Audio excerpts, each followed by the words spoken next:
block, we were talking to Lisa Taylor.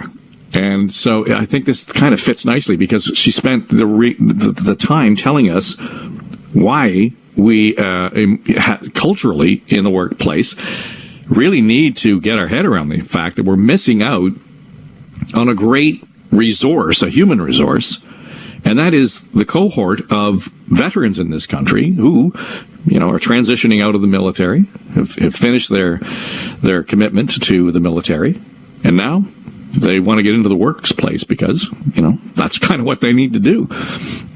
And that there are things that we're missing, and it's a built-in bias in the culture in terms of how we approach them, how we think about them.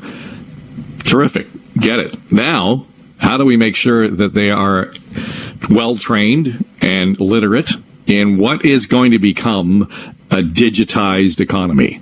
Doesn't matter where the workplace is. Doesn't matter if you're in a brick-and-mortar place. We've been hearing more and more. We talked to the folks at Toronto Board of Trade yesterday, how important it is. If you are not doing business digitally, you're not doing business. So at the heart of that is understanding that language, and coding is an important part of that. So it's just by accident. I don't know why all this kind of comes to us all at once, but it does. Jeff Musson is here. He's the CEO of Coding for Veterans. How are you? Good. Good morning, Dave. Well, this is a fascinating idea. First of all, because you've seen the need, and I have said throughout the pandemic that the most important thing that we have seen around us is people who step up and be what's needed. And that will be the way we will cope with and learn from what's gone on in the pandemic. Take me back a few steps here. What was it that prompted you to kind of get to this stage where you determined that you were going to provide this kind of training, coding training, particularly for veterans? Well, it's interesting because I, in addition to founding Coding for Veterans, I also own a software company. And in the tech industry, we are facing a bit of a crisis, both pre-pandemic and now as well. There's approximately 182,000 IT jobs that are projected to go unfilled in the next couple of years. Wait a minute, 182,000? Yes, and the problem is we are not graduating from our traditional schools enough people with the proper IT and coding skills. And with my company, I was going through a hiring phase, and to say I was disappointed at the lack of talent coming through the door was an understatement. And in a moment of frustration, I pull out the whiteboard and I said, if I were to create my ideal software developer coder, what skills would I like them to have? And you look at things like attention to detail, leadership, can-do attitude. And then you took a step back and I said, oh, wow, these people are in the military. And, really the whole premise behind it is are we able to identify those leaving Canada's military, provide them with the process, go to a 12-week boot camp, learn to code, you can be a developer. And unfortunately, to be successful, just like in any career, you have to put the time in. And so it was a little bit of both. One, I was underwhelmed at the lack of numbers coming through the door, and then the actual people who were coming through the door weren't up to the standard that was required.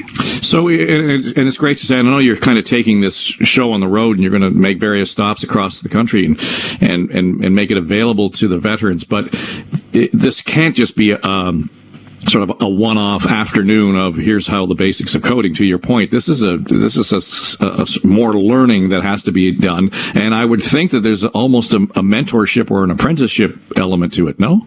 Oh yeah, absolutely. And what's interesting with this is when we launched this program, initially it was related to filling software coding jobs, and it was very interesting because there's about 45 occupations inside Canada's military which are really heavy IT focused. And so we actually have opened up a second stream in the area of cybersecurity. And what's interesting is we've now partnered in with the University of Ottawa in which to, handle the training, and it's delivered 100% online with professors. But what we've also done is we've engaged tech industry mentors who help these students get through the program. In addition to, we've also introduced what we've called an organizational behavior course, because this course here looks at the cultural differences between the military and the tech industry. And one perfect example I like to give is, disruption and thinking out of the box is very much encouraged in the tech industry, and if you do that in the military, you'll get court-martialed. You're not there long, yeah. Well, when you guys start to talk about this, though, and I love that the private sector is stepping in and saying, here's what's needed, let's take the initiative, and you're clearly more nimble and responsive in a quicker way than the larger institutions. So I'm glad to hear that universities kind of jumped on this. What has been the uptake, though, in terms of those veterans who are out there and expressed interest in this? So that has been the surprising thing, especially during this pandemic, is it has been very much, we've seen a doubling in our enrollment. And this program launched only a year ago.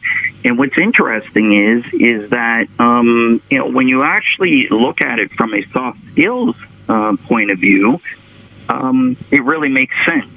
And traditionally, people leaving the military would find employment in police services or, security or others.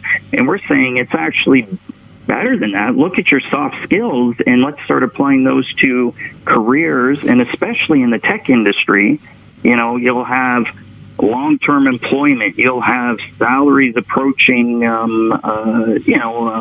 6 figures to start off. So, it provides stability for our heroes who've given their lives and sacrificed for our country. When you talk about, we've got a couple of minutes here. So the idea of this program, how long is it going to be before somebody signs on to this program initially, presuming that they are illiterate in coding, and to get them up to speed where you would suggest that they measure up to your standard that you would need to have them work in your shop?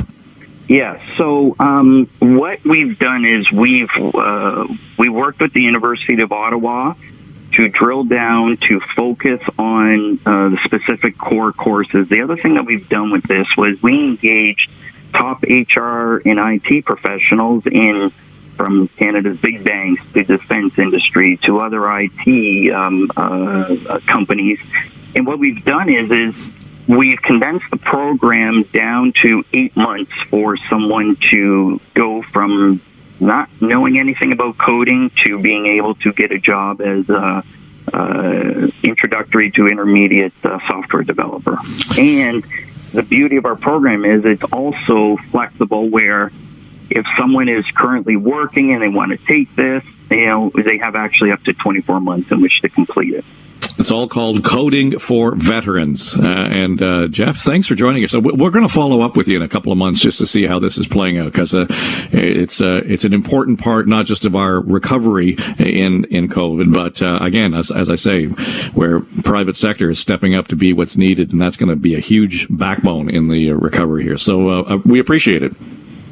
I appreciate the opportunity to tell you about the program. Jeff Musson, CEO of Coding for Veterans. So if you are one or you have one in your life, it might be something worth checking out, right? This news